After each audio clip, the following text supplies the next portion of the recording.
ચાલો તો એક પછી એક બંધારણના પ્રશ્નો આપણે સોલ્વ કરીએ. સૌથી પહેલો પ્રશ્ન છે કે ભારતીય બંધારણ સભામાં આમુખ અંગે અયોગ્ય બાબત શોધો.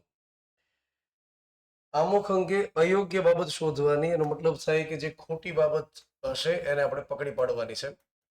ખોટું અથવા તો અયોગ્ય.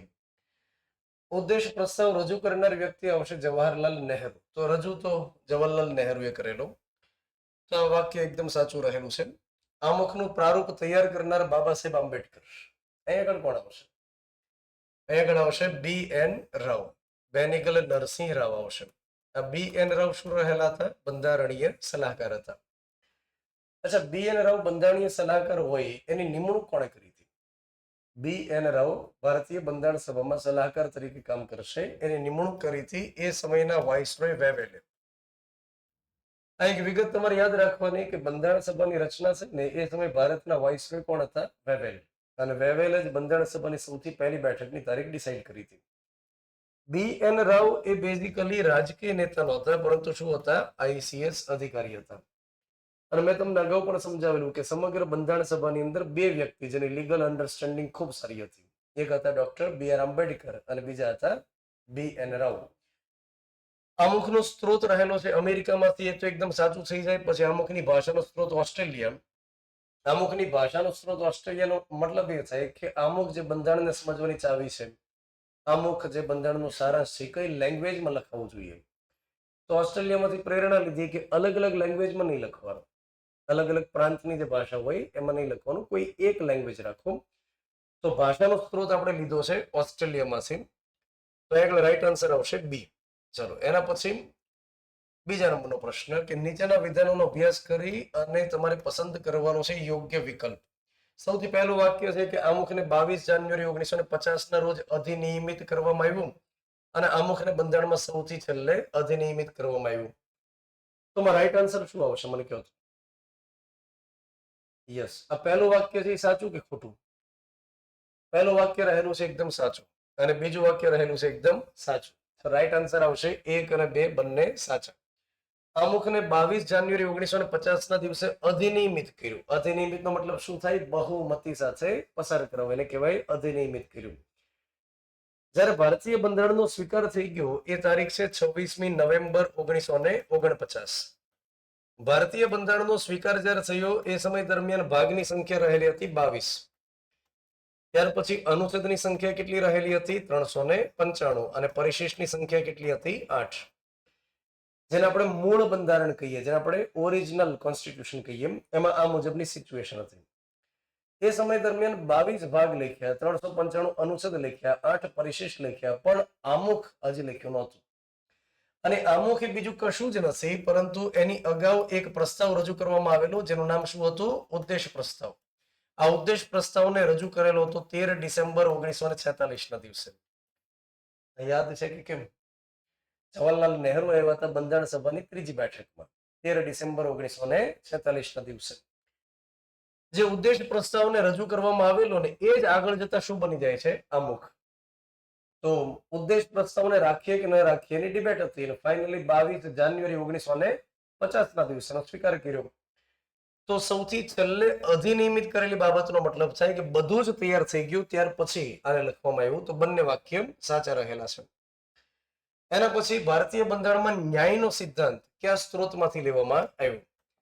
તો અહીંયા આગળ સમજો કે આમુખની અંદર જે 3 પ્રકારના ન્યાય રહેલા છે: આર્થિક, સામાજિક, રાજકીય ન્યાય. એમાં ન્યાયનો કોન્સેપ્ટ ક્યાંથી લીધો? તો દોસ્તો તમારે યાદ રાખવાનું છે એ ફ્રાન્સમાં થયેલી ક્રાંતિમાંથી લેવામાં આવ્યું. ફ્રાન્સમાં ક્રાંતિની શરૂઆત થઈ હતી 1789 થી લઈ 1799 સુધી. જેમ ભારતની અંદર હિન્દુ સમાજની અંદર વર્ણ વ્યવસ્થા હતી અને વર્ણ વ્યવસ્થા અંતર્ગત 4 વર્ણની અંદર વિભાજન હતું ને, બ્રાહ્મણ, ક્ષત્રિય, વૈશ્ય અને શૂદ્ર. એમ ફ્રાન્સની અંદર જે તે સમય સમાજ વ્યવસ્થાની અંદર અલગ અલગ પ્રકાર હતા. જેમ કે એક વર્ગ હતો રાજા અને પોપ વાળો વર્ગ. પોપનો મતલબ થાય ધર્મગુરુ. બીજો વર્ગ હતો અધિકારીઓનો. અને ત્યાર પછી ત્રીજો જે વર્ગ હતો ને સામાન્ય લોકોનો વર્ગ હતો, સામાન્ય લોકો માટે. ફ્રાન્સની અંદર એવી વ્યવસ્થા હતી કે જે ઉપલો વર્ગ હોય, રાજા અને પોપ વાળો વર્ગ હોય, એને લગભગ કાયદો લાગુ ન પડે, એને ટેક્સ નહીં ભરવાનો. અધિકારીઓ હોય એને ઘણી ઘણી છૂટ હોય. જેમ કે હજી હું તમને સમજાવું કે ભારતની અંદર જે રાષ્ટ્રપતિ છે એને જે પગાર થાય એમાં ક્યાં ટેક્સ લાગે છે? એ કર મુક્ત હોય છે.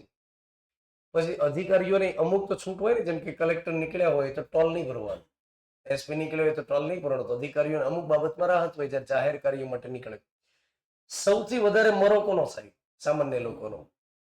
તો ફ્રાન્સની અંદર જે સામાન્ય લોકો હતા એમણે એક ટાઈમ સુધી સહન કર્યું, અને ત્યાર પછી 1789માં એમણે ક્રાંતિની શરૂઆત કરી, જેને ફ્રેન્ચ રિવોલ્યુશન તરીકે ઓળખવામાં આવે. અને જ્યારે હું બોલું કે ક્રાંતિ થઈ તો તમારે સમજવાનું કે ધબધબાટી બોલી ગઈ હશે, અને પોપને દોડીને માર્યા મિત્રો. અને 10 વર્ષ માટે ક્રાંતિ ચાલી, 10 વર્ષ માટે. અને ત્યાર પછી ત્યાંના રાજાએ કીધું બસ કરો, છોગળ આવે તો છોડો કે. તો ત્યાંના લોકોએ કીધું કે અમને પહેલા તો બધાની સાથે સમાન ગણશો કે? તો કે હા, સમાન ગણશું. આર્થિક, સામાજિક, રાજકીય અમને સમાનતાને એ જ રીતે ન્યાય આપશો કે નહીં આપો? તો કે આપશું. તો ફ્રાન્સ દેશમાંથી નથી શીખ્યા. આ જે ન્યાયનો સિદ્ધાંત છે એ આપણે ક્યાંથી શીખ્યા? ફ્રાન્સમાં થયેલી ક્રાંતિમાંથી શીખ્યા. ચલો, એના પછીનો સવાલ આપણે જોઈએ. ભારતીય બંધારણ વિશે નીચેના વિધાનોનો અભ્યાસ કરીને સાચા વિકલ્પ પસંદ કરો. ભારતીય બંધારણમાં સમવય છતાં એકતંત્રી શાસન પ્રણાલીનો ઉલ્લેખ રહેલો છે. આ વાક્ય સાચું. કઈ રીતે આપણે સમજીએ? ભારતીય બંધારણમાં દ્વિનાગરિકત્વની જોગવાઈ રહેલી છે? તો કે ના, આ હળહળ ખોટું છે. ભારતીય બંધારણમાં કટોકટીની જોગવાઈ જોવા મળે છે? તો કે હા, ભાગ નંબર 18માં 352, 356 અને 360. તો રાઈટ આન્સર શું આવશે? 1 અને 3. આ આપણો સાચો જવાબ આવશે. હવે સમજો, મને લાગે છે કે આ જે બીજું વાક્ય છે ને એ તો તમને સમજમાં આવી ગયું કે ભારતની અંદર એકલ નાગરિકત્વ છે. તમને ત્રીજું વાક્ય ખ્યાલ આવી ગયું. તમારે કદાચ કોઈ જો અડચણ પડી હશે તો પહેલા વાક્યમાં થઈ હશે. ભારતની અંદર સમવય છતાં એકતંત્રી શાસન વ્યવસ્થા છે. તો તમે યાદ કરો કે કેન્દ્ર અને રાજ્યના સંબંધ જ્યારે આપણે ભણ્યા ત્યારે આપણે શું વાત કરી હતી કે ભારતની અંદર અર્ધ સંઘીય પ્રકારની શાસન વ્યવસ્થા છે. કયા પ્રકારની છે? અર્ધ સંઘીય પ્રકારની. અમેરિકાની અંદર એકદમ આદર્શ સંઘીય વ્યવસ્થા છે. અમેરિકામાં એકદમ આદર્શ સંઘવાદ છે. અમેરિકામાં એવું જોવા મળે કે કેન્દ્ર અને રાજ્ય બેની વચ્ચે સત્તાની વહેંચણી થયેલી હોય. અમેરિકામાં કેન્દ્ર અને રાજ્ય પાસે અલગ અલગ બંધારણ હોય. અમેરિકામાં કેન્દ્રની પાસે રાજ્યની કમ્પેરમાં ઓછા વિષય હોય. સૌથી વધારે વિષય કોની પાસે હોય? રાજ્યની પાસે હોય. અમેરિકામાં એવો નિયમ છે કે કોઈ રાજ્યને અલગ થવું હોય તો અલગ થઈ શકે. ભારતની અંદર મને એમ કહ્યું કે બધી સુવિધા દેખાય છે? નહીં. ભારતમાં કેન્દ્ર અને રાજ્યની વચ્ચે સત્તાની વહેંચણી થયેલી છે. વિષયોની વહેંચણી થઈ ગઈ કે કોણ કયા વિષય ઉપર કેન્દ્ર કાયદો બનાવે, કયા ઉપર રાજ્ય બનાવે. પણ ભારતમાં રાજ્યની પાસે અલગથી બંધારણ નથી. ભારતમાં કેન્દ્રની પાસે વધારે પાવર છે કે રાજ્યની પાસે? કેન્દ્રની પાસે. ભારતના બંધારણના ઘડવૈયાઓ ઇતિહાસ ભણીને બેઠા હતા, અને એને ખબર હતી કે ઇતિહાસમાં જ્યારે દિલ્હી નબળું પડ્યું ત્યારે વિદેશી આક્રમણ થઈ ગયા છે. તો ભારતમાં સમવાયી તંત્રી વ્યવસ્થા ખરી. આ સમવાયી એટલે બે જગ્યાએથી સમાંતર સરકાર ચાલે, એને શું કહેવાય? સમવાયી. કે કેન્દ્રમાંય સરકાર ચાલે અને રાજ્યમાંય. તમે જો ઇંગ્લેન્ડ જે રહ્યું, ઇંગ્લેન્ડ એમાં સમવાયી તંત્રી નથી, ત્યાં એક તંત્રી જ છે. એક જ તંત્ર, કેન્દ્ર સરકાર. પછી ત્યાંથી ડબુક દેન મ્યુનિસિપાલિટી આવે, ત્યાં રાજ્ય આવે જ નહીં. તો ભારતમાં બે જગ્યાએથી પેરેલલ સરકાર ચાલે, પણ રાજ્યની કમ્પેરમાં પાવર કોની પાસે વધારે છે? કેન્દ્ર પાસે. તો આ જે વાક્ય લખ્યું છે એને બીજી રીતે એમ પૂછવામાં આવે કે ભારતમાં મજબૂત કેન્દ્ર ધરાવતી સંઘીય વ્યવસ્થા છે. તો એ વાક્ય સાચું. ભારતમાં મજબૂત કેન્દ્ર ધરાવતી સંઘીય વ્યવસ્થા, એ વાક્ય પણ સાચું. અને આ રીતે લખેલું હોય કે બંધારણમાં સમવાયી છતાં કઈ રીતે વ્યવસ્થા છે? એકતંત્રી. કેમ? ચાલો, કેન્દ્રમાંથી સરકાર ચાલે અને રાજ્યમાંથી સમાંતર રીતે સરકાર ચાલે, પણ એવી ઘટના બને કે જો કેન્દ્ર સરકાર ઈચ્છે તો રાજ્ય સરકારને સસ્પેન્ડ કરી અને ત્યાં શું લગાડી દે? રાષ્ટ્રપતિ શાસન. જ્યારે રાષ્ટ્રપતિ શાસન લગાડે ત્યારે બે અલગ અલગ સરકાર ન રહેતા ખાલી એક જ સરકાર હોય ને, કેન્દ્ર સરકાર, જે રાજ્ય માટે નિર્ણય કરે. જેમ કે મણિપુર. આ મણિપુરની અંદર અત્યારે હાલમાં રાષ્ટ્રપતિ શાસન છે. તો મણિપુરમાં નિર્ણય રાજ્ય નથી લેતું, મણિપુરના નિર્ણય કોણ લે? કેન્દ્ર સરકાર. તો જે બે અલગ અલગ તંત્ર હતા એની જગ્યાએ રાષ્ટ્રપતિ શાસન વખતે શું થઈ ગયું? એક જ તંત્ર થઈ ગયું. તો આ વાક્ય એકદમ સાચું રહેલું છે ને, એટલા માટે જવાબ આવશે 1 અને 3. ચલો, એના પછી અન્ય સવાલ આપણે સમજીએ. યોગ્ય જોડકા જોડવાના છે. આ થોડો ઇતિહાસ સાથે જોડાયેલો મુદ્દો પણ ખરી મિત્રો. બંગાળનો પ્રથમ ગવર્નર જનરલ. તો બંગાળના સૌથી પહેલા ગવર્નર જનરલ કોણ હતા? Warren Hastings. ત્યાર પછી ભારતના પ્રથમ વાઇસરોય કોણ હતા? Lord canning. બંગાળનો પ્રથમ ગવર્નર કોણ હતો? Robert Clive. ભારતના પ્રથમ ગવર્નર જનરલ કોણ હતા? William Bentinck. આ જે મુદ્દો છે ને એ તો જગ જાહેર છે અને પરીક્ષામાં વારંવાર સવાલ પૂછવામાં આવે. ખાલી અહીંયા આ લોર્ડ લખવાનું છે ને એ હવે પુસ્તક વાળાને બધા બંધ કરી દે તો બહુ સારી વાત છે. તો પહેલાની અંદર બી, તો પહેલાની અંદર બી ક્યાંક ગયું તો કે અહીંયા એવું બી માં અને ડી માં. ત્યાર પછી બીજાની અંદર આવશે ડી, તો બીજામાં ડી અહીંયા અહીંયા ખરું. પછી ત્રીજામાં આવશે એ, તો ત્રીજામાં અહીંયા એ, તો રાઈટ આન્સર શું આવશે? ડી. આ કેટલાનો સાચો જવાબ છે? ઉજાણી કરો. સાચો જવાબ હોય એવા. તમારા મિત્ર ખોટું પડ્યું.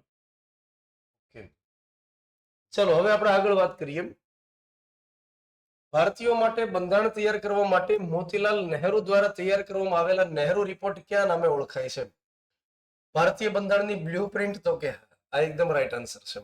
1928 ની અંદર મોતીલાલ નહેરુએ ભારતીય બંધારણનો એક ડ્રાફ્ટ તૈયાર કર્યો કે ભારતીય બંધારણ કેવું હોવું જોઈએ. જો કે વાત અલગ છે કે અંગ્રેજ ભૂરિયાઓ ક્યારે સ્વીકાર નહોતો કર્યો, પરંતુ એ જે ડ્રાફ્ટ છે એને બ્લુ પ્રિન્ટ તરીકે સ્વીકાર્યું અને એ મુજબ ભારતીય બંધારણ આખું તૈયાર કર્યું. બ્લુ પ્રિન્ટનો મતલબ થાય કે જેને રેફરન્સ તરીકે રાખવામાં આવે એમ.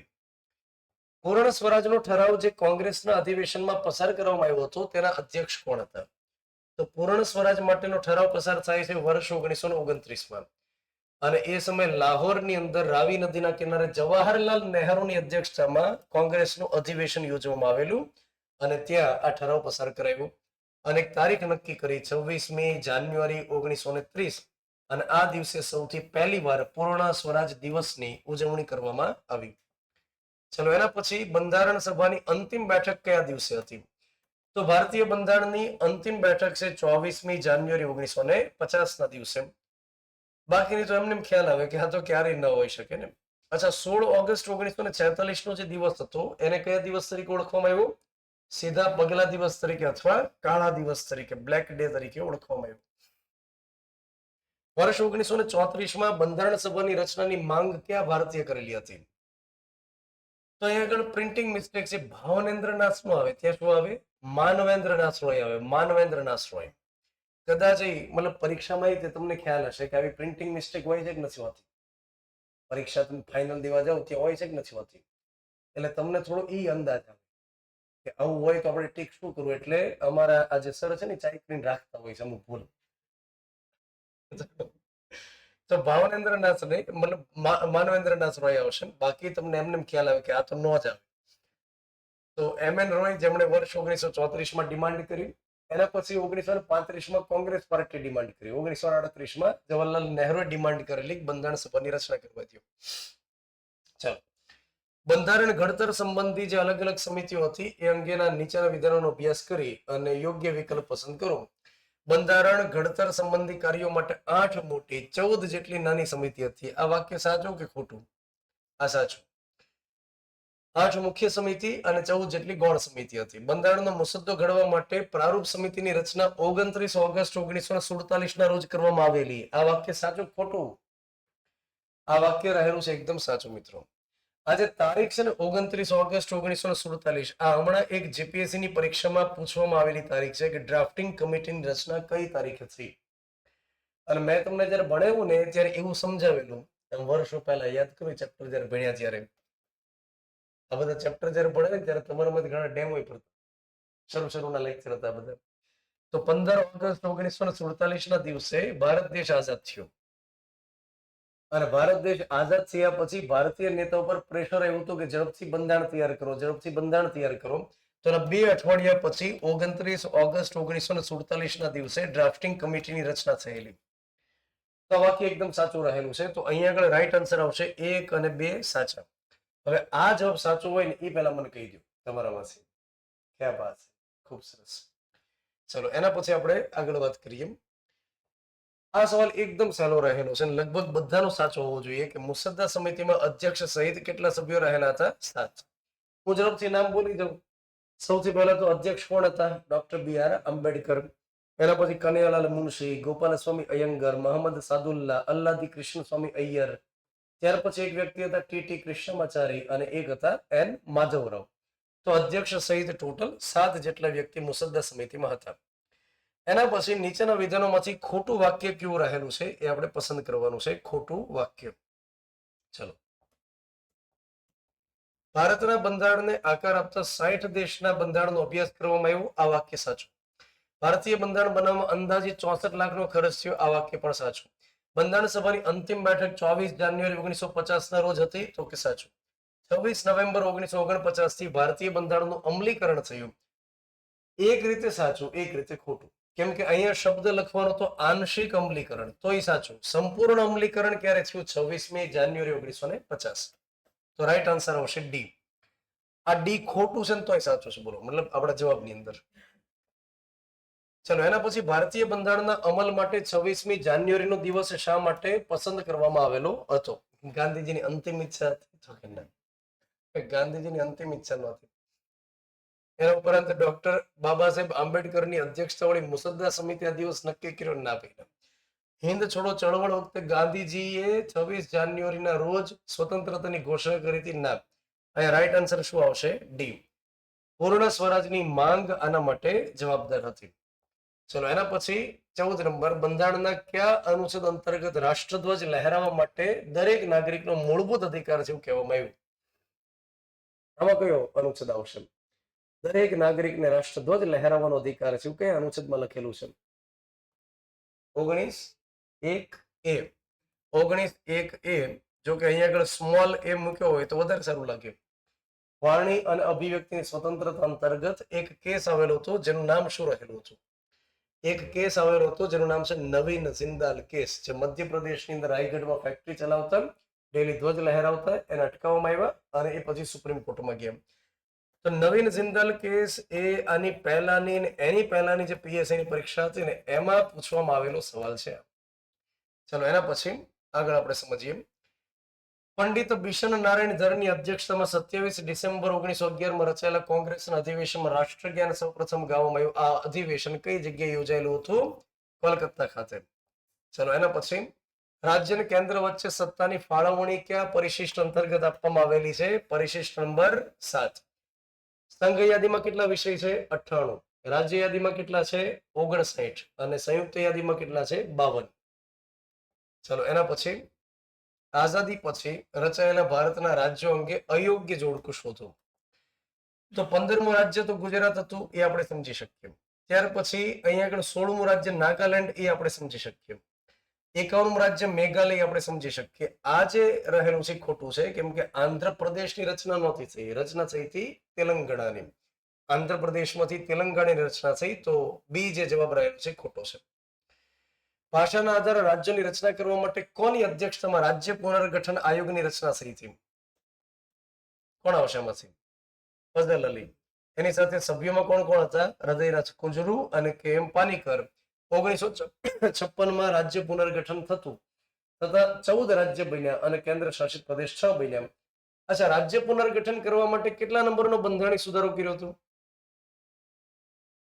રાજ્ય પુનર્ગઠન કરવા માટે ABCD કાઢવા માટે 14 રાજ્ય અને 6 કેન્દ્ર શાસિત પ્રદેશ લખવા માટે સુધારો કેટલા નંબરનો કર્યો હતો? 7 નંબરનો બંધારણીય સુધારો 1956, જેને રાજ્ય પુનર્ગઠન સુધારા તરીકે ઓળખવામાં આવે. એકલ નાગરિકતાનો ખ્યાલ ભારતીય બંધારણના કયા દેશ પરથી લેવામાં આવ્યો? કયો તમને? બ્રિટનમાંથી લેવામાં આવ્યો. એકલ નાગરિકત્વ અંગેની જોગવાઈ ભારતીય બંધારણના કયા અનુચ્છેદમાં રહેલી છે? કોઈક સાચું બોલે છે. 9 નંબરની અંદર લખેલું છે એકલ નાગરિકત્વ. અને આ જ સવાલ લગભગ છેલ્લે કોન્સ્ટેબલની પરીક્ષામાં પૂછવામાં આવેલો. નાગરિકતા કઈ યાદીમાં મુકાયેલો વિષય છે? નાગરિકતા કઈ યાદીનો વિષય છે? રાજ્ય યાદી, સંઘ યાદી, સમવર્તી કે પરિસ્થિતિ મુજબ નક્કી થાય? નાગરિકતા સંબંધી જો કાયદો બનાવવાનો થાય તો કોણ બનાવી શકે? માત્ર કેન્દ્ર સરકાર બનાવે કે રાજ્ય સરકારે બનાવી શકે? માત્ર કેન્દ્ર સરકાર. તો જે વિષય ઉપર માત્ર કેન્દ્ર સરકાર કાયદો બનાવે એને સંઘ યાદીનો કહેવાય કે રાજ્ય યાદીનો વિષય કહેવાય? સંઘ યાદી. તો એ રાઈટ આન્સર આવશે સંઘ યાદી. અચ્છા, આ જે જવાબ છે સંઘ યાદી, એ કેટલાનો સાચો છે એમાંથી? તમે શું ટીક કર્યું? રાજ્ય યાદી. મેં તમને ભણાવેલું હમણાં. નાગરિકતા છેલ્લે પૂરું ન થયું. આપણે નાગરિકતાનું ચેપ્ટર ભણ્યા કે નહીં છેલ્લે? એમાં 9 નંબર આપણે ભણ્યા એકલ નાગરિકત્વ. એના પછી 10 અને 11માં આપણે લખ્યું કે સંસદનો અધિકાર છે કે નાગરિકતા માટે કાયદો બનાવે. રાજ્ય સરકારને બિલકુલ અધિકાર નથી કે નાગરિકતા માટે કાયદો બનાવી શકે. ભારતમાં નાગરિકતા કેટલી પ્રકારે પ્રાપ્ત થઈ શકે? ચલો, આમાં કોઈનું ખોટું ન પડેલું હોય. 5 પ્રકારે નાગરિકતા પ્રાપ્ત થાય. કઈ કઈ રીતે નાગરિકતા પ્રાપ્ત થાય? એક જન્મ દ્વારા, એક આવે વંશાનુક્રમ દ્વારા, ત્યાર પછી એક આવશે નોંધણી દ્વારા, ત્યાર પછી એક આવશે દેશીયકરણ દ્વારા, અને ત્યાર પછી એક પાંચમો પ્રકાર આપણને ખ્યાલ છે કે ભારત જ્યારે અન્ય પ્રદેશ જીતે, ભારત જ્યારે અન્ય પ્રદેશ જીતે તો એમાં જેટલા લોકો વસવાટ કરતા હોય એ બધા ભારતના નાગરિક બને. તો 5 પ્રકારે નાગરિકતા મળી શકે. ચલો એના પછી નીચેનામાંથી કોને મેગ્ના કાર્ટા તરીકે ઓળખવામાં આવે? મૂળભૂત અધિકારને મેગ્ના કાર્ટા તરીકે ઓળખાય. આ મેગ્ના કાર્ટાનો મતલબ એ થાય કે એક રાજકીય દસ્તાવેજ હોય કે જેમાં રહેલી વિગતો એક શાસક રાજા લોકોને આપશે એવી ખાતરી હોય. એના પછી નીચેના વિધાનોનો અભ્યાસ કરી યોગ્ય વિકલ્પ પસંદ કરો. ભારતીય બંધારણમાં પ્રારંભ સમયે મૂળભૂત અધિકારની સંખ્યા 7 હતી અને વર્તમાનમાં મૂળભૂત અધિકારની સંખ્યા 6 રહેલી. તો આમાંથી કયા વિધાન સાચા? બંને વિધાન સાચા. તો 1 અને 2 બંને વિધાન સાચા. મિલકતના અધિકારને રદ કરવામાં આવ્યું. મિલકતના અધિકારને મૂળભૂત અધિકારમાંથી રદ કરી કાનૂની અધિકાર બનાવ્યો. તો એ કયા બંધારણીય સુધારા દ્વારા કર્યું? 44 નંબરનો સુધારો આપણે રાખીએ, વાંધો ન હોય તો.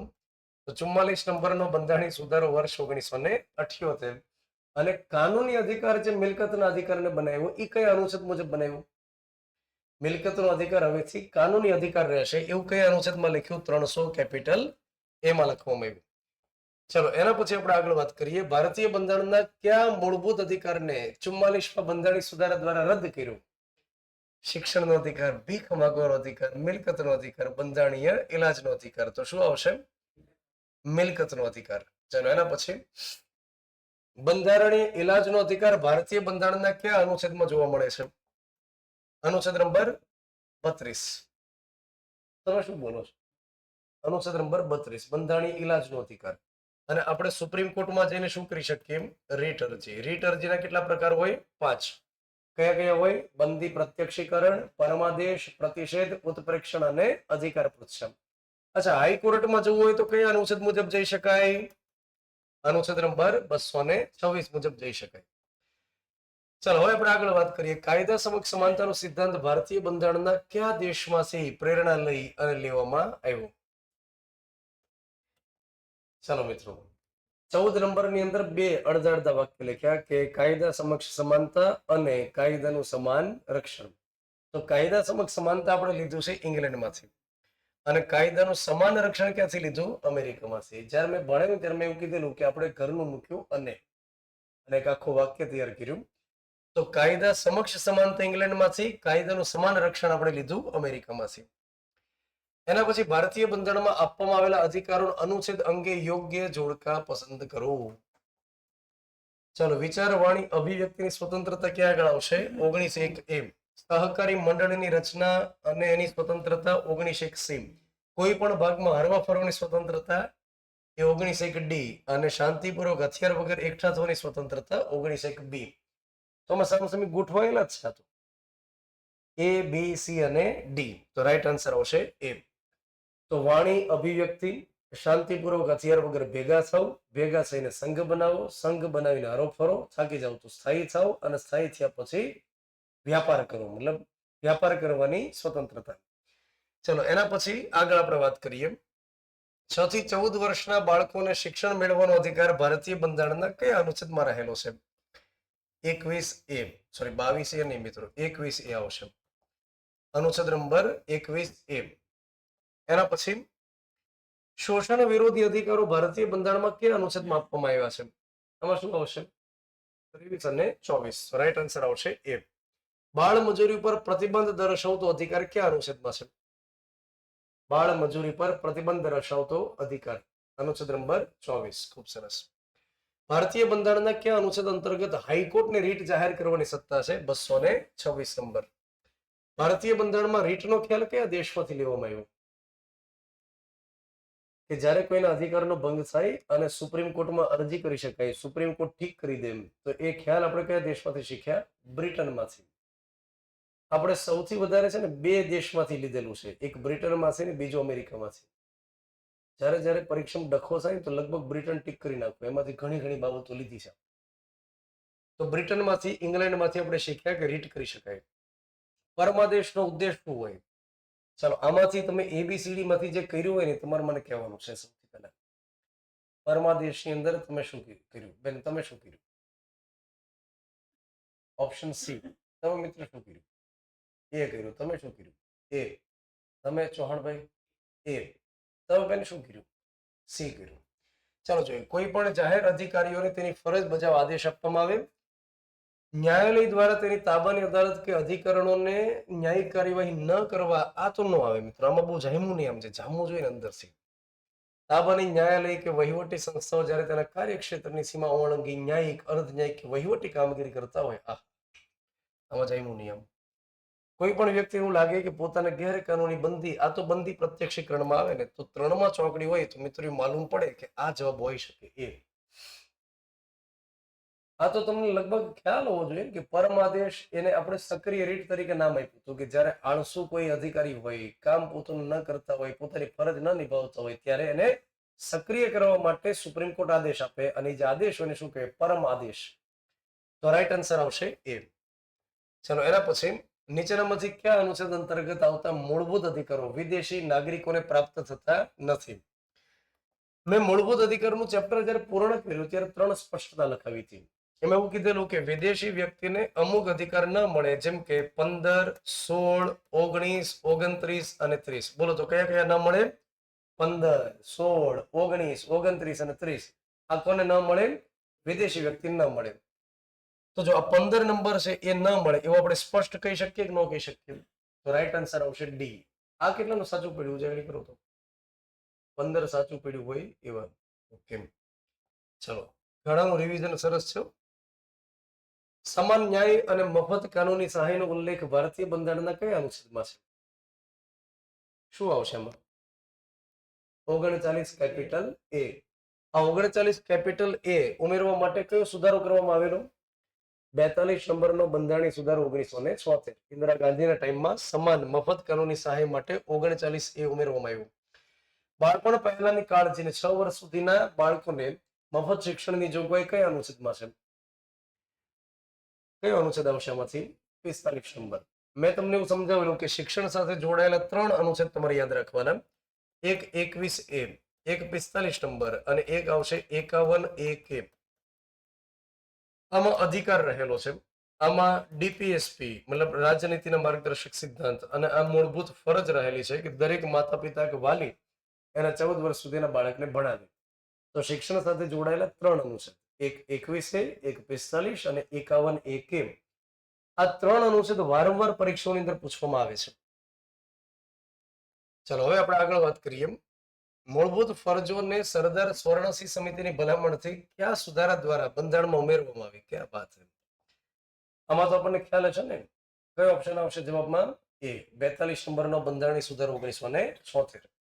તો 42માં સુધારા દ્વારા, લઘુ બંધારણ દ્વારા ભારતીય બંધારણમાં ભાગ નંબર 4 એ ઉમેરી મૂળભૂત ફરજોને એડ કરી. શરૂમાં કેટલી ફરજો રહેલી હતી? 10. અને ત્યાર પછી હાલમાં કેટલી ફરજ છે? 11. આ 11મી ફરજ ઉમેરવા માટે કયો સુધારો કરવામાં આવેલો? 86 નંબરનો સુધારો વર્ષ 2002. ચાલો એના પછી આપણે આગળ વાત કરીએ. મૂળભૂત ફરજોમાં છેલ્લે ઉમેરવામાં આવેલી ફરજ દરેક માતા પિતા કે વાલીઓને પોતાના બાળકોને ભણાવવા માટે મને ફરજ રહેશે, તો એ 86 નંબરનો સુધારો 2002 જે ઓલરેડી આપણે ભણી ગયા. D number. લોકસભાનું સત્ર બોલાવવું અને સત્ર સમાપ્ત કરવું એ અધિકાર કોનો છે? આમાં શું જવાબ આવશે? બેન તમે કહી દો, આમાં કયો જવાબ તમે ટીક કર્યો? રાષ્ટ્રપતિ. રાષ્ટ્રપતિ કેટલા ટીક કર્યો? વાહ. તમે શું ટીક કર્યું? લોકસભાના સ્પીકર. તમે બેન શું ટીક કર્યું? લોકસભાના સ્પીકર. અહીંયા આગળ રાઈટ આન્સર દોસ્તો જે આવશે ને એ લોકસભાના સ્પીકર એ નહીં આવે, પણ જવાબ આવશે રાષ્ટ્રપતિ. મેં તમને સંસદના સત્ર ટોપિક જ્યારે ભણાવ્યો ને ત્યારે લખેલું કે અનુચ્છેદ નંબર 85માં લખવામાં આવ્યું છે કે સત્ર બોલાવવાની સત્તા અને સત્ર સમાપ્ત કરવાની સત્તા રાષ્ટ્રપતિ પાસે હોય. હા, સત્ર કેટલું ચાલશે, કેટલા દિવસ માટે ચાલશે એ લોકસભાના સ્પીકર નક્કી કરે કે આટલી કામગીરી તો આટલા દિવસ માટે, પણ સત્ર બોલાવે, સત્ર અવસાન કરે એ બધું રાષ્ટ્રપતિ કરી શકે. ચલો એના પછી આગળ આપણે વાત કરીએ. લોકસભામાં જો બજેટ ના મંજૂર થાય તો શું થાય? આમાંથી તમારે ખાલી ABCD મને કહેવાનું છે. બેન તમે કહી દો. તમે બેન ABCD કોઈ એક જવાબ આપી દો. એ. એની સિવાય બેન તમે જવાબ આપી દીધો મને. એ તમારે શું કેવું છે? એ જરૂરી સુધારા વધારા સાથે પુનઃ રજૂ કરવામાં આવે, પછી મંજૂર અર્થ રાજ્યસભાને મોકલવામાં આવે મંજૂરી અર્થ માટે, નાણામંત્રી રાજીનામું આપે અને વડાપ્રધાન શ્રી મંત્રીમંડળનું રાજીનામું આપે. તમે શું ટીક કર્યું? એ આમાંથી એ વાળા કેટલા છે? અચ્છા, એની સિવાય તમે મિત્ર શું ટીક કર્યું? ડી ટીક કર્યું. ક્યાં વાત છે, ખૂબ સરસ. અહીંયા રાઈટ આન્સર આવશે મિત્રો ડી. જો બજેટ ના મંજૂર થાય તો એને સુધારા વધારા સાથે ફરીવાર રજૂ ન થાય. આવું તમને કોણ ભણાવે છે? મેં તો નહીં ભણેલું હોય. મેં તમને એવું કીધેલું બજેટ વખતે કે બજેટને પસાર કરાવવું એ સરકારની જવાબદારી છે લોકસભામાંથી. અને જો બજેટ પસાર ન થાય એનો મતલબ એ થાય કે સરકારની પાસે જરૂરી બહુમતી નથી. જો બજેટ ના મંજૂર થાય તો સરકારે રાજીનામું દઈ દેવું પડે. એના માટે ફરીવાર તક ન મળે કે ના સુધારા વધારા સાથે ફરીવાર લઈને આવો, અને નાણામંત્રી ભૂલ કરી હશે, આંકડાઓ ફેરબદલ થઈ ગયા હશે, એવું ના થાય. બજેટ સેશન એ સૌથી સેન્સિટિવ સેશન હોય અને એમાં ફરજિયાતપણે લોકસભામાંથી બજેટ પસાર કરવું પડે, અધરવાઇઝ સરકાર જે હોય સામૂહિક રીતે રાજીનામું આપે. એના પછી કેન્દ્ર સરકાર સ્તરે નીચેના પૈકી કયા અનુચ્છેદથી ભારતીય બંધારણમાં વિનિયોગ વિધેયકની જોગવાઈ કરવામાં આવેલી છે? વિનિયોગ વિધેયક માટે નીચેનામાંથી કયા અનુચ્છેદની અંદર જોગવાઈ કરવામાં આવેલી છે? કોઈ મને કહેશે? 114. ક્યાં વાત છે? અહીંયા રાઈટ આન્સર આવશે 114. જો વિનિયોગ વિધેયક છે એનાથી સરકારને ખર્ચ કરવાની પરમિશન મળે. એક બીજો શબ્દ છે લેખાનુદાન. એ પણ અવારનવાર પરીક્ષામાં અનુચ્છેદ સાથે પૂછાય છે. તમને લેખાનુદાન માટે અનુચ્છેદ પૂછાય તો એ રહેલો છે અનુચ્છેદ નંબર 116 પણ જ્યારે તમને એવો સવાલ પૂછાય કે વિનિયોગ વિધેયક, જેને એપ્રોપ્રિએશન બિલ તરીકે ઓળખવામાં આવે, બજેટને પસાર કરવાની પ્રોસેસ જ્યારે શરૂ હોય ત્યારે સરકાર વિનિયોગ વિધેયક મૂકે, જેમાં એવું લખ્યું હોય કે આગામી નાણાકીય વર્ષની અંદર સરકારને ટોટલ ખર્ચ કેટલો થવાનો છે. એ કુલ ખર્ચનો આંકડો જે જગ્યાએ લખ્યો હોય ને એ વિધેયક શું કહેવાય? વિનિયોગ વિધેયક. તમને આમાંથી બીજો એક સવાલ એવો પૂછાઈ શકે કે વિનિયોગ વિધેયક પસાર થવાથી સરકારને શેની મંજૂરી મળે? તો સરકારને ખર્ચ કરવાની મંજૂરી મળે, કે સંચિત નિધિ ખોલે, પૈસા કાઢે અને આપણને આપી દે. તો સરકારને ખર્ચ કરવાની પરમિશન આ વિનિયોગ વિધેયકથી મળે, જે અનુચ્છેદ નંબર 114 લખાયેલું છે. એના પછી આપણે વાત કરીએ નીચેના પૈકી બાબતોને લોકસભાની દૈનિક કાર્યવાહીના ક્રમમાં ગોઠવું. આ તો આપણે ભણ્યા હતા, આ તો વ્યવસ્થિત આપણે ડિટેલમાં આપણે આની ચર્ચાઓ કરી હતી. સૌથી પહેલા શરૂ શું થાય તો કે પ્રશ્નકાળ. મેં તમને એવું કીધેલું કે તમે જે આવો ને કેમ ટેસ્ટ શરૂ થાય, પ્રશ્નકાળ. એના પછી બધા સુઈ જાય, મતલબ શૂન્યકાળ. અને ત્યાર પછી દૈનિક કાર્યવાહી, એની દૈનિક રૂટીન જે કામગીરી હોય એ કાર્યસૂચિ મુજબની કામગીરી. તો સૌથી પહેલા પ્રશ્નકાળ એટલે 2 આવશે સૌથી પહેલા. ત્યાર પછી આવશે શૂન્યકાળ એટલે 2 ની પછી 1 આવશે. તો રાઈટ આન્સર સી. આ કેટલાનું સાચું રહેલું છે ઉજાગરી કરતી? રાઈટ આન્સર સી, 2, 1 અને 3, 213. કેમ? તો તમે શું ટીક કર્યું? એ મતલબ સૌથી પહેલા શૂન્યકાળ, એના પછી પ્રશ્નકાળ, એના પછી કાર્યસૂચિ મુજબની કામગીરી. એવું નહીં આવે. રાજ્યસભાના અધ્યક્ષ. રાજ્યસભાના અધ્યક્ષનો મતલબ શું થાય કે જે વ્યક્તિ રહેલા છે સભાપતિ, એને રાજ્યસભાના અધ્યક્ષ કહેવાય. તો એ સંદર્ભે નીચેના આપેલા વિધાનોમાંથી કયું અથવા કયા વિધાન અથવા વિધાનો ખરું અથવા ખરા છે? આ જીપીએસસી હોય ને, જીપીએસસી ઈ આ પ્રકારે કરે, યા, નો, રા, એ જીપીએસસી ના સવાલ હોય. તેઓ સંસદના 2 ગૃહોની સંયુક્ત બેઠકની અધ્યક્ષતા કરી શકતા નથી. કે આ સરસ વાક્ય રહેલું છે અને એકદમ સાચું રહેલું છે. સંયુક્ત બેઠકની અધ્યક્ષતા હંમેશા લોકસભાના અધ્યક્ષ કરે. તો એકડો એ સાચો છે ને મિત્રો. એટલે હું તમને એમ કહું કે આ 2 ઓપ્શન તો એમને નીકળી ગયા. જો તેઓ ગૃહના સભ્ય છે પણ પ્રથમ દ્રષ્ટાંતે મત આપી શકે નહીં. ગૃહના સભ્ય તો છે જ નહીં, તો બગડો નીકળી ગયો મિત્રો. એટલે આ નીકળી ગયું ને. તો રાઈટ આન્સર શું આવી ગયું? 1 અને 3. બસ પતી ગયું. ત્રીજું શા માટે વાંચવું? તેમ છતાં તમને સારું લાગે તો વાંચી લો. કે જ્યારે તેમના નિરસન માટેનો, નિરસન એટલે દૂર કરવા માટેનો, નિરસન એટલે ઓલવી નહીં નાખવાનું, પણ દૂર કરવા માટેનો ઠરાવ વિચારણા હેઠળ હોય ત્યારે તેઓ નિવેદન કરી શકે, કાર્યવાહીમાં ભાગ લઈ શકે, પણ મત ના આપી શકે. તો જે વ્યક્તિ ઉપરાષ્ટ્રપતિ હોય, રાજ્યસભાના સભાપતિ હોય, એને દૂર કરવાને લગતો ઠરાવ જ્યારે વિચારાધીન હોય ત્યારે ગૃહમાં આવી શકે, ચર્ચાઈ કરી શકે, પોતે સ્ટેટમેન્ટ આપી શકે, પણ શું ના કરી શકે? મત ના આપી શકે. તો અહીંયા આગળ હું તમને દોસ્તો એમ કહું કે 1 અને 3 આ 2 વાક્ય સાચા રહેલા છે. એના પછી મંત્રી પરિષદ ભલે સામૂહિક રીતે લોકસભાને જવાબદાર હોય, પરંતુ વ્યક્તિગત રીતે મંત્રીઓ બંધારણીય રીતે કોને જવાબદાર હોય? રાષ્ટ્રપતિને જવાબદાર હોય. રાષ્ટ્રપતિને. પ્રધાનમંત્રીને જવાબદાર ના હોય. કોને જવાબદાર હોય? રાષ્ટ્રપતિને. મેં તમને 2 વાક્ય લખાવડાવેલા કે મંત્રી વ્યક્તિગત રીતે રાષ્ટ્રપતિને અને સામૂહિક રીતે લોકસભાને જવાબદાર હોય. કોઈ પણ સરકાર ક્યાં સુધી ટકી શકે? જ્યાં સુધી લોકસભામાં બહુમતી હોય ત્યાં સુધી. જ્યાં સુધી લોકસભામાં બહુમતી ત્યાં સુધી સરકાર એકદમ આરામથી કામ કરે. મેં તમને એવું સમજાવેલું અવિશ્વાસની દરખાસ્ત વખતે કે અત્યારે હાલમાં નરેન્દ્ર મોદી સરકાર છે, એની પાસે બહુમતી છે એનડીએ પાસે, એટલે નરેન્દ્ર મોદીનો વાળ વાંકો થવાનો નથી, અમિત શાહનો થવાનો નથી, કેમ કે એને છે નહીં. એવું મેં તમને સમજાવેલું ત્યારે એમ. તો જ્યાં સુધી લોકસભામાં બહુમતી હોય ત્યાં સુધી સરકાર મસ્ત રીતે કામ કરે. તો લોકસભાને સાચવવી જરૂરી છે. તો સમગ્ર સરકાર, મંત્રી પરિષદ લોકસભાને સામૂહિક રીતે જવાબદાર હોય અને વ્યક્તિગત રીતે કોને જવાબદાર હોય? રાષ્ટ્રપતિને.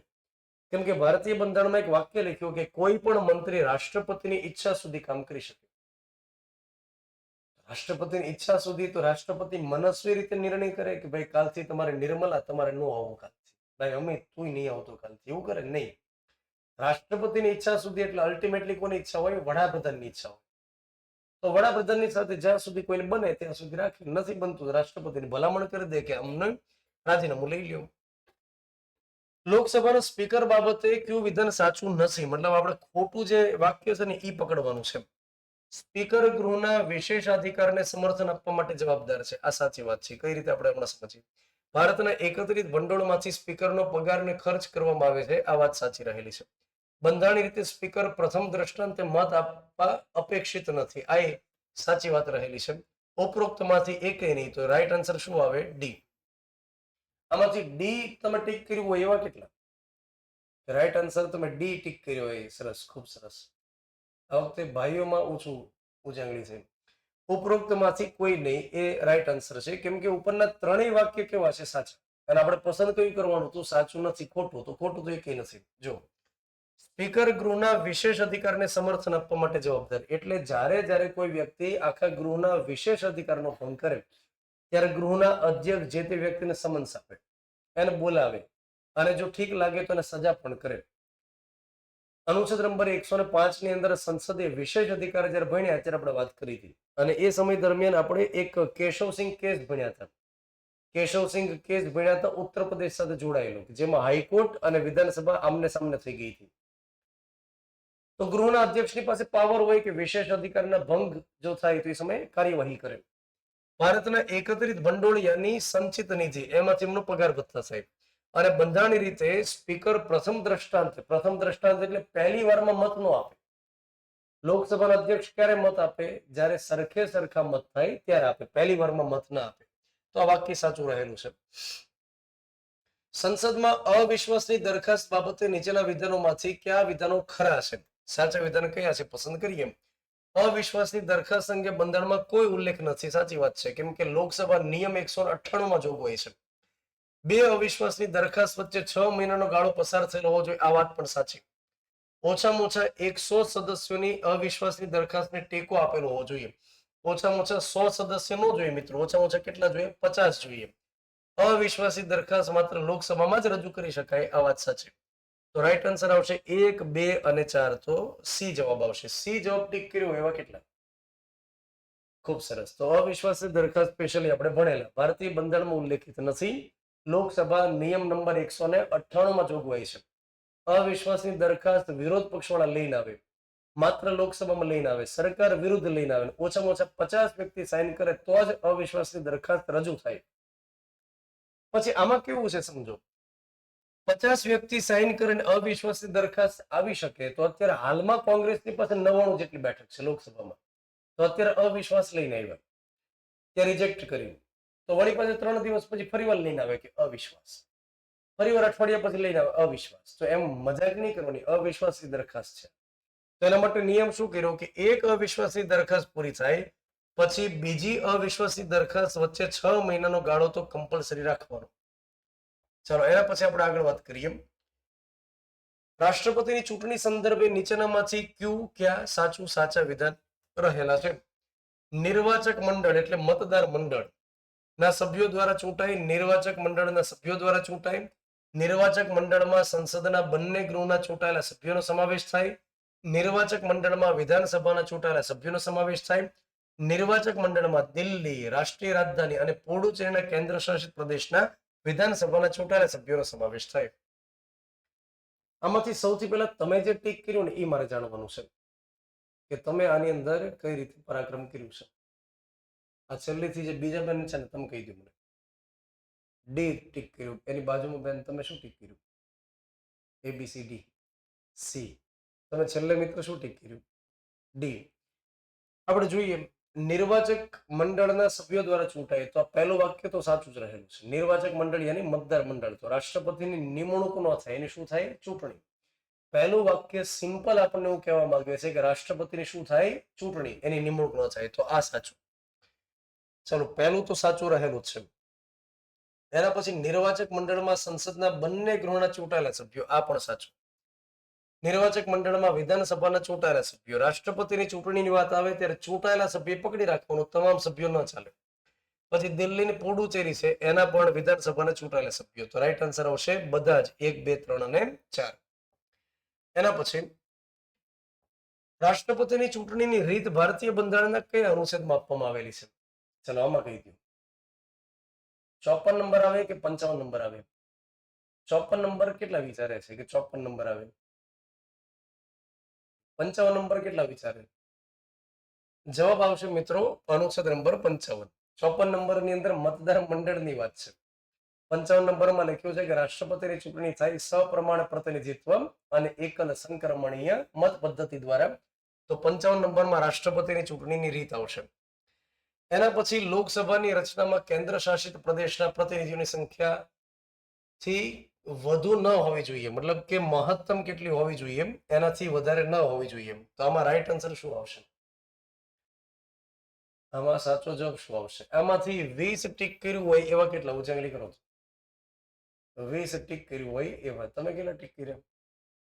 એ ટીક કર્યું. એ ટીક કર્યું ને. અહીંયા એમ કહે છે કે લોકસભાની રચનામાં કેન્દ્ર શાસિત પ્રદેશ અને સંઘ પ્રદેશ એમાંથી વધુ પ્રતિનિધિ કેટલા હોઈ શકે? તો સમજો કે અત્યારે હાલમાં લોકસભામાં મહત્તમ બેઠક પૂછવામાં આવે તો કેટલી ટીક કરવાની હોય? 550. હાલમાં 543 વાત અલગ છે, પણ મહત્તમ લેવાની થાય તો 550. આ 550 માંથી બે ફાટા પાડવામાં આવે કે 530 બેઠક તમારે રાજ્યમાંથી લેવાની મહત્તમ અને કેન્દ્ર શાસિત પ્રદેશમાંથી 20 લેવાની. કેન્દ્ર શાસિત પ્રદેશ જે 8 જેટલા રહેલા છે એમાંથી તમારે વધુ જો બેઠક લેવાની થાય તો 20 લેવાની, અને રાજ્યમાંથી તમારે લેવાની થાય તો વધુ કેટલી લેવાની? 530 લેવાની. આનો સીધો મતલબ એ થાય કે 550 બેઠક તમારે જો લેવાની થાય લોકસભામાં તો એવો ધંધો નહીં કરવાનો કે 549 રાજ્યમાંથી લેવાની, એક કેન્દ્ર શાસિત પ્રદેશમાંથી લેવા, એવું નહીં. બેને ન્યાય મળવો જોઈએ. તો કેન્દ્ર શાસિત પ્રદેશમાંથી 20 બેઠક મહત્તમ લઈ શકાય. હાલની પરિસ્થિતિ એમ છે કે રાજ્યોમાંથી પ્રતિનિધિત્વ 524 બેઠકનું છે અને કેન્દ્ર શાસિત પ્રદેશમાંથી હાલમાં પ્રતિનિધિત્વ 19 બેઠકનું રહેલું છે. તમને એવા પણ ઘણા બધા સવાલો પરીક્ષામાં પૂછવામાં આવ્યા કે કેન્દ્ર શાસિત પ્રદેશ અલગ અલગ આપ્યા હોય એમાંથી કેટલી બેઠક લોકસભામાં જાય, એવા સવાલો ઘણીવાર પરીક્ષામાં આવે છે. તો તમારે એક લિસ્ટ યાદ રાખવાનું કે જમ્મુ કાશ્મીરમાંથી 5 બેઠક જાય છે લોકસભામાં, ત્યાર પછી લદ્દાખમાંથી 1 બેઠક જાય છે લોકસભામાં, ત્યાર પછી ચંદીગઢ રહ્યું ને એમાંથી 1 બેઠક લોકસભામાં જાય, દિલ્હીમાંથી સૌથી વધારે બેઠક જાય છે 7, ત્યાર પછી આપણું રૂડું રૂપાળું દીવ દમણ દાદરા નગર હવેલી. દીવ દમણ અને દાદરા નગર હવેલી અલગ અલગ હતા, ત્યારે બે માંથી એક જતી, બે મર્જ થઈ ગયા એટલે એમાંથી 2 બેઠક જાય. પછી લક્ષદ્વીપ છે એમાંથી 1 બેઠક જાય, આંદોમાન નિકોબાર છે એમાંથી 1 બેઠક જાય, અને પુડુચેરી એમાંથી 1 બેઠક જાય. તો હું તમને સમજાવું કે કેન્દ્ર શાસિત પ્રદેશમાંથી તમારે યાદ રાખવા હોય અલગથી એ ખાલી 2 જ છે. જો જમ્મુ કાશ્મીર અને દિલ્હી, એકમાંથી 5 બેઠક જાય, એમાંથી 7 બેઠક, બાકી બધામાંથી 1. એ તો આ બે મર્જ થઈ ગયા, દીવ દમણ અને દાદરા નગર હવેલી, એટલે 2 બેઠક થઈ ગઈ. પણ આમાંથી સવાલ પરીક્ષામાં નીકળતા હોય કે ફલાણા કેન્દ્ર શાસિત પ્રદેશમાંથી લોકસભામાં કેટલી બેઠક જાય છે. ચલો એના પછી આપણે લાસ્ટ ક્વેશ્ચન આ રિવિઝન સેશનનો ભણીએ. તો નીચેના વિધાનો જુઓ, એટલે ખાલી જોવાના નથી પણ જવાબ દેવાના છે. પોકેટ વીટો, આત્યંતિક વીટો જેને એબ્સોલ્યુટ વીટો કહેવાય, તો બે વીટોની વાત કરી છે. પોકેટ વીટોમાં રાષ્ટ્રપતિ જાહેર કરે છે કે તેઓ વિધેયકને મંજૂરી આપવાનું રોકશે. અને આત્યંતિક વીટોમાં શું કે રાષ્ટ્રપતિ વિધેયક પર કાર્યવાહી નથી કરતા. તો જો એક રીતે જોઈએ પોકેટ વીટો તો સાચી વાત છે કે રાષ્ટ્રપતિ પોતાની પાસે અનિશ્ચિત સમય માટે રાખી દે કે હું વિધેયકને મંજૂરી આપતો નથી, મારી પાસે રહેશે. એબ્સોલ્યુટ વીટો જેનો મતલબ થાય કે રાષ્ટ્રપતિ ના મંજૂર કરે, તો રાષ્ટ્રપતિ વિધેયક પર કાર્યવાહી કરતા નથી. અહીંયા આગળ આત્યંતિક વીટો જે લખ્યું ને એક રીતે સાચી વાત છે કે કાર્યવાહી નથી કરતા. જો કે આ વાક્ય હજી અધૂરું છે. કાર્યવાહી નથી કરતા એનો બીજો મતલબ એ થાય કે પોતાની પાસે રાખી દે છે, પોકેટમાં રાખી દે છે. કાર્યવાહી નથી કરતા એનો મતલબ એક એ રીતે પણ થાય કે નામંજૂર કરે છે. રાષ્ટ્રપતિ પાસે 3 વીટો હોય. એક પોકેટ જેમાં અનિશ્ચિત સમય માટે પોતાની પાસે રાખે. એક હોય એબ્સોલ્યુટ જેને શું કહેવાય નિરપેક્ષ અથવા તો અત્યંતિક, એમાં શું કરે રાષ્ટ્રપતિ નામંજૂર કરે. અને ત્રીજો હોય સસ્પેન્સિવ અથવા તો નિલંબન કરી જેમાં પુનઃ વિચારણા માટે આપે. તો અહીંયા આગળ પોકેટ વીટો અને આત્યંતિક વીટોની વિગત બરાબર છે. આનું અર્થઘટન આપણે એમ કરવાનું કે રાષ્ટ્રપતિ રોકી રાખે તો 1 અને 2 બંને સાચા રહેલા છે. તો આટલા પ્રશ્નો રહેલા છે 50 જેટલા. અને આ સેશનમાં બંધારણ સભાની રચનાથી લઈ અને કેન્દ્ર સરકાર સુધીના પ્રશ્નોનું રિવિઝન કર્યું. Thank you very much.